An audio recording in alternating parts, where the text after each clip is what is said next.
Dia ada satu benda yang sebenarnya side tracking kita daripada apa benda sebenar yang kita nak perjuangkan. Apa benda sebenar yang sekarang ini kita nak kena hadapi, iaitu pilihan raya yang akan datang. Kenapa saya kata demikian? Kita kena lihat rentetan usaha dan kejayaan kita sejak daripada 2004. Kenapa saya sebut 2004? 1999 tu Pakatan Harapan Parti Keadilan Rakyat baru bermula. So 2004 kalau kita tengok selepas Pak Lah take over daripada Mahathir, pada masa tersebut election kita, Pak Lah menang 198 kerusi berbanding dengan 8 daripada PAS dan juga 12 daripada DAP. So total lebih kurang dalam 20 barisan alternatif masa itu, daripada PAS dan juga Parti Keadilan 8 dan juga DAP 12. So total pembangkang hanya ada 20. Bayangkan pada waktu 198 hanya ada 20 pembangkang pada tahun 2004. Tetapi kita usaha, akhirnya kita menang kalah juga, tapi kita menang 5 negeri pada tahun 2008. Dengan Pak Lah hanya dapat 140 kerusi dan pada masa itu PKR yang mengetuai Pakatan Rakyat memenangi 82 kerusi. Akhir kita usaha lagi. Pak Najib menjadi Perdana Menteri setelah dijatuhkan Pak Lah. Najib hanya mendapat 133 dengan 89 daripada pembangkang. So daripada 20 naik 82, naik 89 masa tu Datuk Seri Anwar Ibrahim menjadi ketua pembangkang pada waktu itu. Kita telah nampak kenaikan dan kita menang akhirnya. Kita menang masa PRU 14. So kita nampak trending itu, kita menang. Tetapi kemenangan itu sebenarnya sudah dijangka oleh UMNO dan Barisan Nasional. Maka mereka letak orang-orang mereka untuk mengkhianati kita daripada dalam. Dan plan itu saya kata, plan ejen-ejen yang mereka letak, katil-katil yang mereka letakkan di dalam, sedar atau tidak, mahu atau tidak, akhirnya mengkhianati parti dan akhirnya kerajaan tumbang. Namun tumbang kerajaan sekalipun, tuan-tuan. Tumbang kerajaan sekalipun, saya tengok, kita tengok 20, 2004, 82, 2008, 89, 2013, akhirnya kita ada 108 pada tahun 2020. Can you see the trend? So trend tu membawa apa, tuan-tuan? Next, kalau kita play the game well, kalau kita buat ini dengan betul, kalau kita jalan ini dengan baik, Tuhan telah memberi kita jalan bahawa the next win yang kita akan bawa pada PRU yang akan datang adalah satu kemenangan yang betul-betul satu kemenangan. Kenapa saya kata betul-betul satu kemenangan?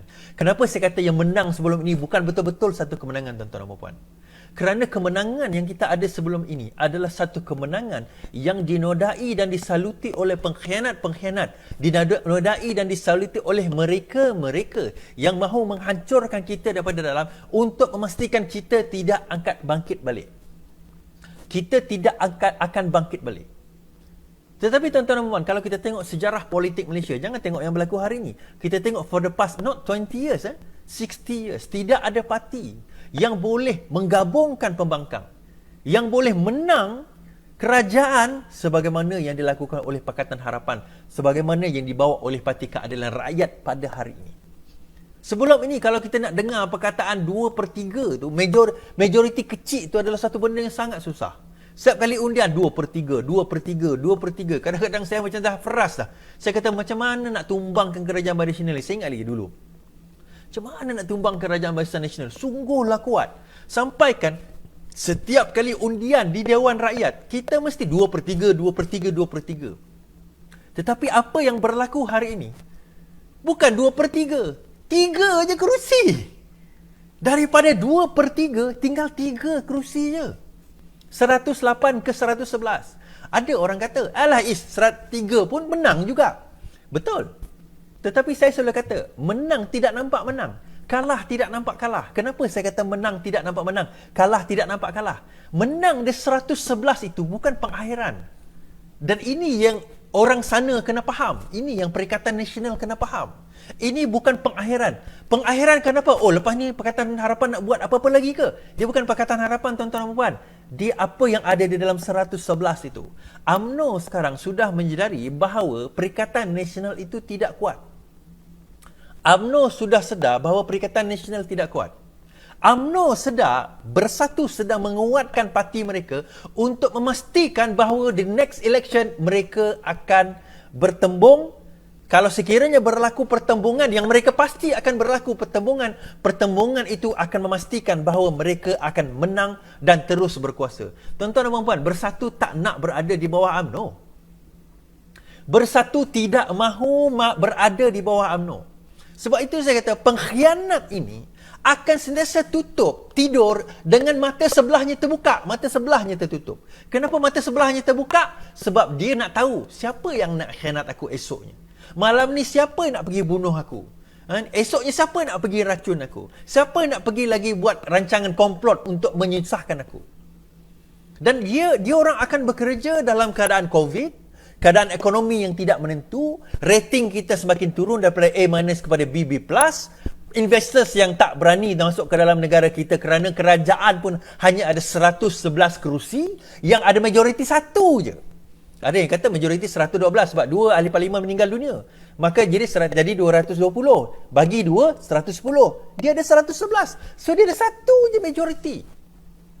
Hakikatnya pembangkang adalah 109. Maksudnya kalau ada 2 orang daripada PN itu U-turn, kerajaan tumbang. So ketidakstabilan itu menyebabkan Perdana Menteri memikirkan apa kerajaan yang aku ada sekarang ni.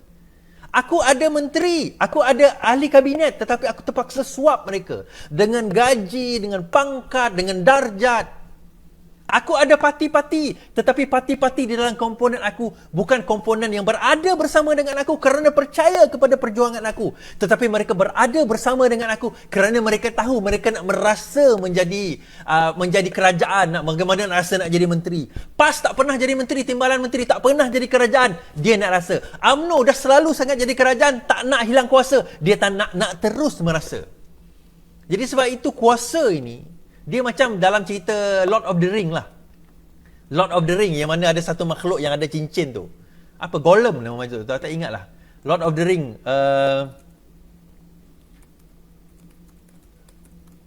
Apa nama yang makhluk tu? Apa dia kata? Dia kata, my precious. My precious. Kenapa? Cerita Lord of the Ring ni sebenarnya satu pengajaran yang bagus tau. Dia membawa kepada pengajaran bahawa apa? Bila kau dah pegang cincin tu, dia macam kuasa. Bila dah ada kuasa tu, bila kau dah hilang, dia gila. Dia macam cerita Lord of the Ring tu. Lord of the Ring. Macam cerita Lord of the Ring tu.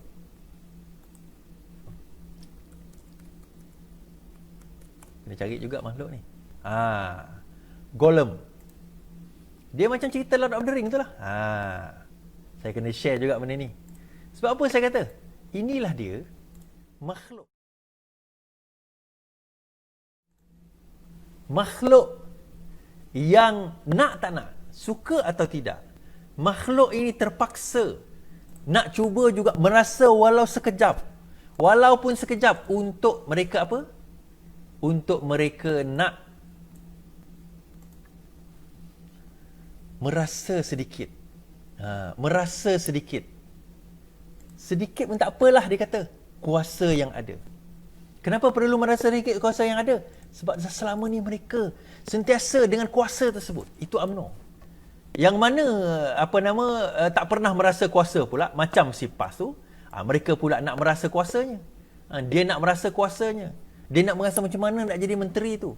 Dia kata, oh, my precious, my precious. Dan akhirnya kita dijajah, kita berada dengan kerajaan yang nak atau tidak, suka atau tidak, mereka saling cuba untuk menikam di antara satu sama lain. Mereka akan cuba untuk memastikan yang berkuasa akan terus berkuasa.